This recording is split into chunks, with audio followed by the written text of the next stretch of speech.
राम राम जी। एक किस्सा याद आ गया। एक बहुत बड़े साइंटिस्ट हुए, सबने उनका नाम सुना, आइंस्टीन। तो ऐसा बताया कि उनकी ईश्वर में आस्था थी, अच्छी आस्था थी, और उन्होंने सबसे ज़्यादा जो बताया ब्रेन का यूज करा, सबसे ज़्यादा करा, लगभग 13%। तो उनकी ईश्वर में, गॉड में आस्था थी। तो एक बहुत यूथ साइंटिस्ट था।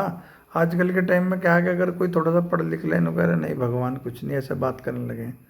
तो उन्होंने कहा कि वो जो है, उनको, सर आप मानो कि भगवान है ना? हाँ है भगवान। उसने कहा सर आप इतने पढ़ लिख लिए, ये हो गया, तो भगवान कैसे हो सके? आप कैसी बात कर रहे हैं? आप तो इतने बड़े साइंटिस्ट हैं, पढ़े लिखे। उन्होंने कहा आप कल घर आओ। तो जब वो कल अगले दिन घर आए, तो जिस हॉल में एंट्री होनी थी गेट की, उन्हें एक हॉल था बड़ा अच्छा। तो उन्होंने टेबल पे पूरे सौर मंडल का वो रख लिया, मॉडल।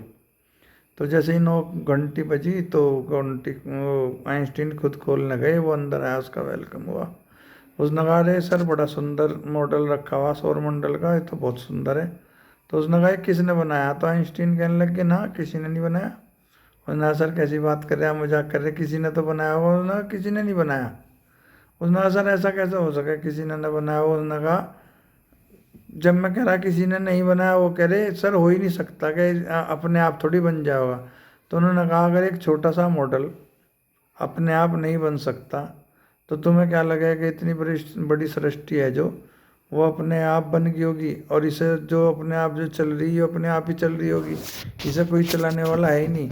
अब वो जो था यूथ साइंटिस्ट, उसे बड़ी शर्म महसूस हुई। हाँ सर आप सही कह रहे हो, और आपने मुझे बिल्कुल सही तरीके से समझा दिया।